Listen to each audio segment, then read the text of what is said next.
The alternative Super Bowl halftime show may have been all-American, but the singing wasn't all performed live. People couldn't help but notice that Kid Rock was lip-syncing, and mercilessly clowned on him for it. The former 90s bad boy fully cemented his status as the MAGA rocker by headlining Turning Point USA's live-streaming halftime show for those that didn't want to watch Bad Bunny's performance on TV. We're not very convinced it did his image any good though. Jorts are one thing, but jumping up and down and obviously lip-syncing?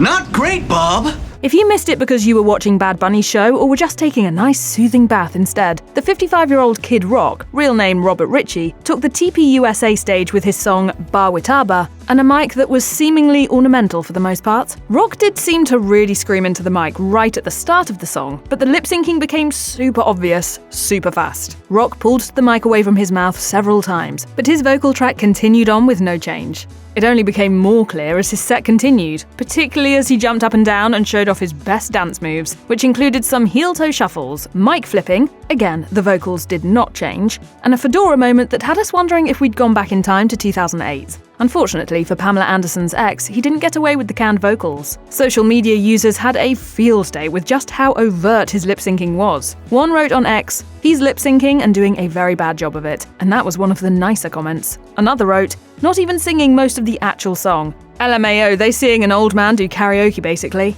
One more joked, "He didn't sound particularly awful, he sounded just like the record," which was obvious when he was still singing despite not moving his mouth. Some couldn't help but have a little sympathy for the guy, with one writing, "I feel so embarrassed for him." And I did it in a very unique way. Unfortunately for Kid Rock and the rest of the Turning Point USA halftime show performers, lip-syncing wasn't the only thing social media users had a field day with. Many were also quick to poke fun at what seemed to be a very small crowd, and the production team's attempts at hiding evidence of it. One person on X compared it to Super Bowl's host Levi's Stadium, writing, "There was a bigger crowd in the stadium bathroom." Another quipped, "The whole 17 people there look thrilled." One more observed, "How many people are in the crowd? It looks like less than 100. No crowd shots, and the people right at the stage to be about 2 deep, lol." Others observed that when the broadcast did make an effort to show the crowd, the shots were very tight. There were a lot of quick cuts too. Some even wondered if the crowd noise might have been canned as well. One wrote, "They have crowd cheers from Coachella or something." It's far too much for that TP crowd that's actually present. If nothing else though, the show had a pretty sizable viewing audience on its YouTube stream. The New York Times noted that the stream got up to 6.1 million concurrent viewers at one point. Some of those were clearly hate watchers, however, like the ones who made snarky comments about Kid Rock's outfit. One wrote, "Nothing says badass like some khaki shorts and a pair of white New Balance dad shoes." In fairness to Kid Rock, we're not sure those belted shorts were khaki. Lots of others seem to think they were jorts.